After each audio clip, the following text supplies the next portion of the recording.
Got the band nailed to the post, and I cut my posts a little lower than the band because this is fresh sawn lumber, white oak lumber, and it's gonna shrink this direction. And if I have floorboard sitting on this and it's right against this post, and when it shrinks, the floorboards are going to lift up in the corner. So I made that gap to compensate for that. I've got all the floor joists in, all white oak boards. I saw it on the sawmill. I put center supports down the middle of each board to give it strength in the middle from sagging.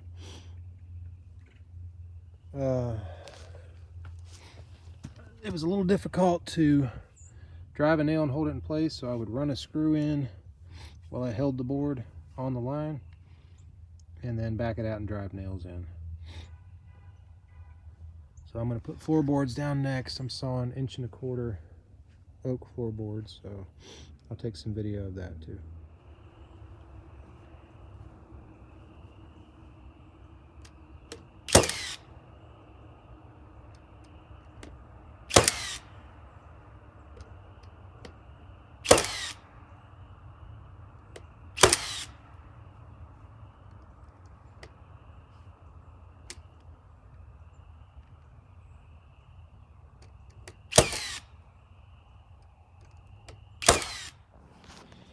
My base was a little out of square, like 1/4 inch, so I adjusted my floorboards a little bit to make sure my floor that I build the walls on is dead square.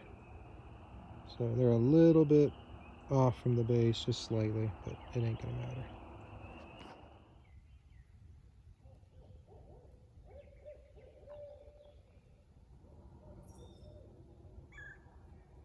Owls are talking back and forth. It's really cool.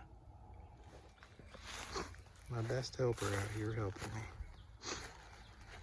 I've got my 2 side walls stood up.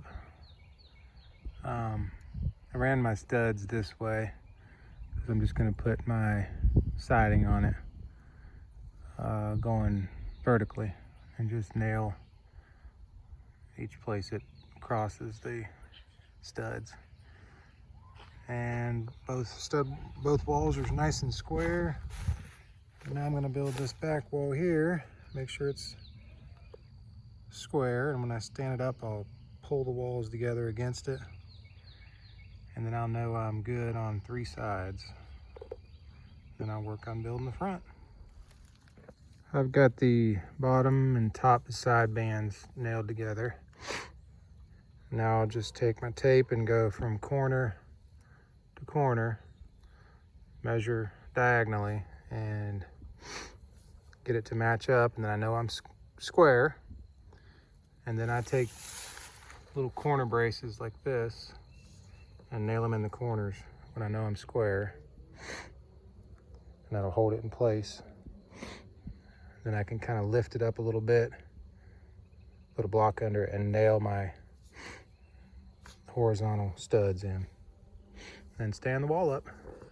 All right, I've got that 3rd wall in, and all 3 of these walls are square. I cut this piece of wood here in the front. It's the same width as the wall back there, and screwed it into the front here on both sides to kind of tie these walls in the front together, because they were kind of flopping independent of each other. And then use this board here to create leverage and push it this direction. Then I put my level on each side, and both sides are reading level. Now I can build my front wall the same dimensions as my back wall and stand it up in the hole. And then I should better get up on top and check square from corner to corner, and it should be right on. Right at 136 inches this direction. We'll get down and check the other diagonal. You can't get much closer than that. I'm very pleased with that. Right at 136 both ways. With rough cut lumber, I'm very happy with that result. I've got the last wall up, and now I'm going to work on putting the door frame in and then cutting away the boards that are in the way of the door. All right, I've got my door cut out and the frame around it. Then I built this section in the front to create the slope of my roof. And I need to do a little bit more on kind of firming up the side of the door where the hinges are going to be. Got all the planks laid out for the roof. I decided to do it this way to lay them down on their face to create like a sound barrier, because I'm gonna put a tin roof up there, and having it all the way covered with planks like this will help to deaden the sound when the rain's really coming down. And it's only got a whole just piece of tin up, so it doesn't necessarily have to be up on its end like rafters on a house. Another thing, when I do it this way, I don't have to worry about laying out purlins this direction. The tin's going this way. There'll be plenty of wood to screw my tin into. Wherever I put a screw, I'm gonna hit wood, basically. Starting to put the siding up. I messed up cutting it on the sawmill, and some of the boards ended up narrower than what I started out with.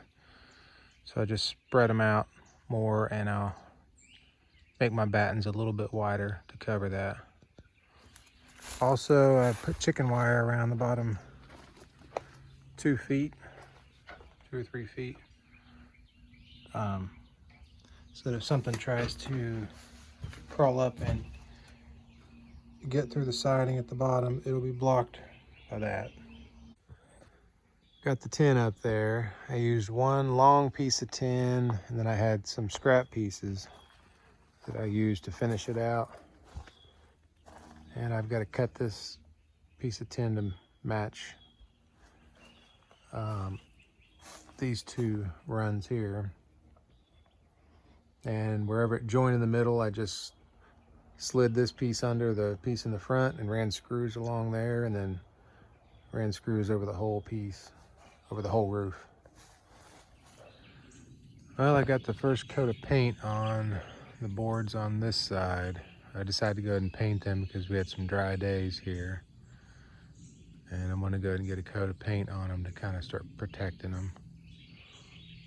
I chose roasted coffee color, Valspar Storm Coat. And it's a little uneven in places and rough in some spots. I'm gonna come back with a second coat later to kind of blend it all in. But I'm gonna finish the siding around this side and the back and paint that. And then I will start adding the trim, the batten and the trim around the top and bottom, and put my door in. I've started putting the battens up and the trim pieces. I'm gonna paint the trim on the corners and the top and bottom white, and then everything, all the battens will be the same color as the boards. I've learned that you got to cut your board off the sawmill and nail it up right away, so it'll start to warp on you. So the ones that I messed up on and warped, I've used those for the battens. I just cut the 13-14 inch wide board down into narrow strips, and that gets rid of the bow and the cup, and I can use them, and they lay pretty flat. So the top and bottom and the corner trim is going to be white. I went ahead and put the top and bottom trim on the building so I could fit my battens in there. Then I'll take those down and paint the battens while they're on the building. And I'll paint the top and bottom trim white on my bench over here. And once it dries, I'll put it back up. Here's a walk around of the coop with the trim all painted out.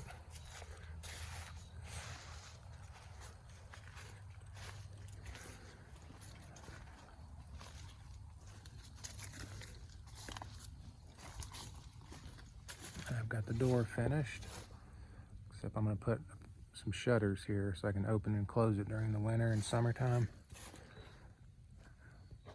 And I put sand down on the floor, and we ran some electric in here so I can have a light.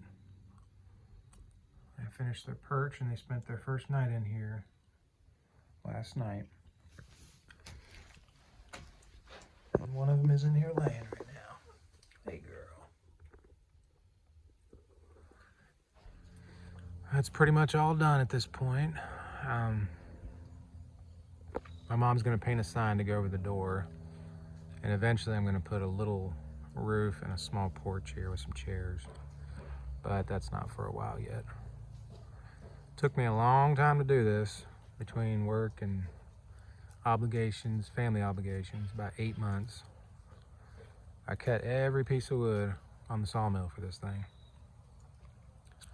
So that's part of the reason it took so long, but happy it's done and it's being used.